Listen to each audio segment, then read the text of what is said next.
নোনা জলের মাছ দু রকমের মাছ রান্না করব।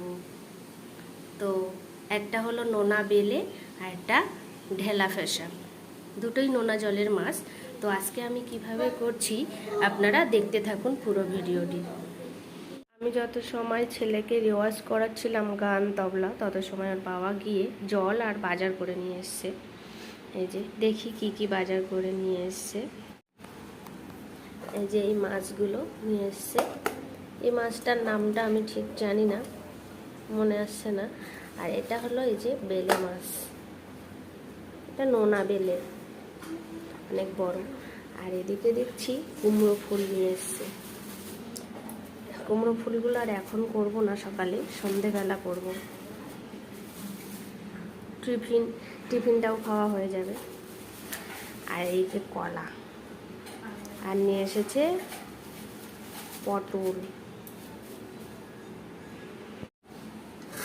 উচ্ছে, পটল, কলা, ভেন্ডি, আর এদিকে আলু। তো আমি এগুলো গুছিয়ে নিই আর মাছ টাছগুলো কেটে ধুয়ে নিই, তারপরে আসছি। মাছগুলো আমি কেটে ধুয়ে নিয়েছি, এবার হলুদ লবণ মাখিয়ে এটাকে ভেজে নেব। তো হলুদ লবণটা মাখিয়ে নিই।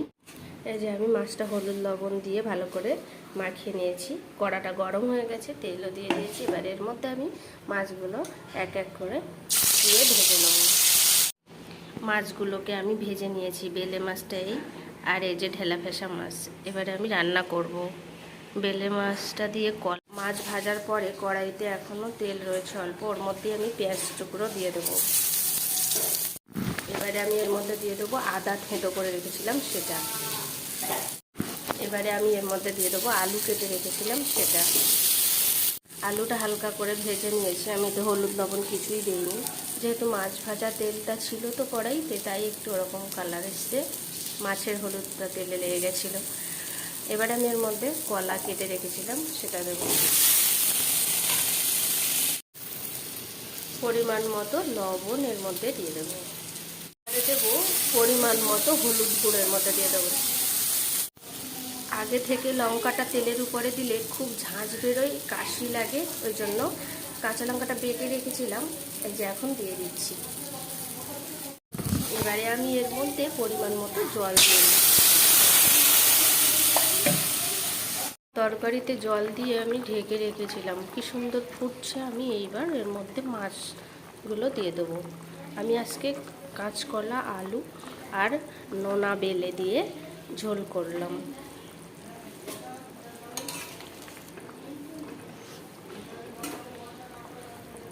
তরকারিটা আমার মোটামুটি রেডি হয়ে গেছে।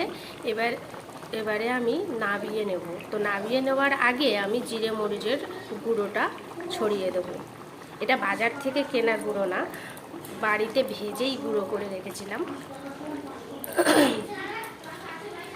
তো এবার আমি তরকারিটা নাবিয়ে নেব।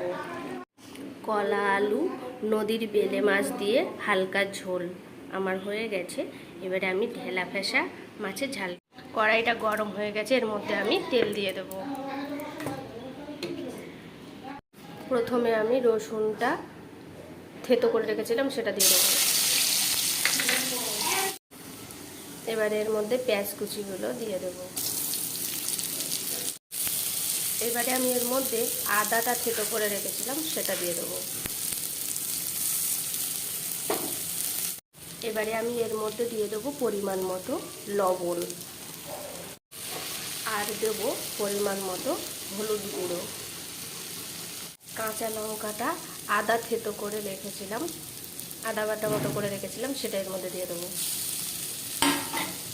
জিরে মরিচের গুঁড়ো যেহেতু ভেজে গুঁড়ো করে রেখেছিলাম, তাই শেষে দিলাম, বেশি সময় ভাজবো না। এবার আমি এর মধ্যে জল দিয়ে দেবো, একটু নেড়ে চেড়ে। এবার এর মধ্যে আমি জলটা দিয়ে দেবো পরিমাণ মতো,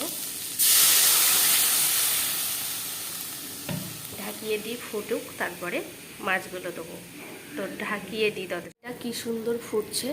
এই সময় আমি মাছগুলো এক এক করে এর মধ্যে দিয়ে দেবো। ঢেকে রেখেছিলাম জল দিয়ে, তারপরে ফুটে উঠলো, নামিয়ে নিলাম ঢাকনাটা। এবার আস্তে আস্তে ঢেলা ফেসা মাছগুলো ভেজে রেখেছিলাম সেটাই এর মধ্যে দিয়ে দিলাম এক এক করে। এবার একটা ফুটুক ভালোভাবে। হয়ে গেছে, এবারে আমি নামিয়ে নেব মিট মশলা দিয়ে। মিট মশলাটা দিয়ে নামিয়ে নেব। মাছের ঝাল আমার রেডি, নামিয়ে নিয়েছি। নোনা জলের মাছ দু রকমের মাছ রান্না করব। তো একটা হলো নোনা বেলে আর একটা ঢেলা ফেসা, দুটোই নোনা জলের মাছ। তো নিয়ে এসেছিলো, তো সেটা কুমড়ো ফুলের চপ খাবো বলে এই যে ব্যাটারটা করে নিয়েছি। আর এদিকে কুমড়ো ফুলগুলোকে ধুয়ে কেটে নিয়েছি, বেসনটা বেশি মাখানো হয়ে গেছে বলে ওই জন্য। তেল দিয়েছি কড়াইতে, গরম হয়ে গেছে। এবারে আমি এর মধ্যে একটা একটা করে ফুল ব্যাটারে দেবো আর ওর মধ্যে দেবো।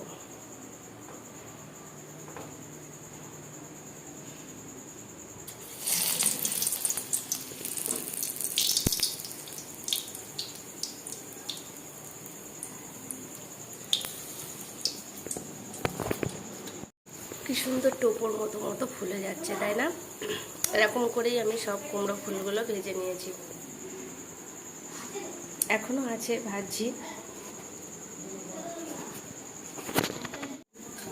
খাবি বলে ওদিকে ছটপট করছে, যদি একটা দুটো করে নিয়ে খেয়েছে।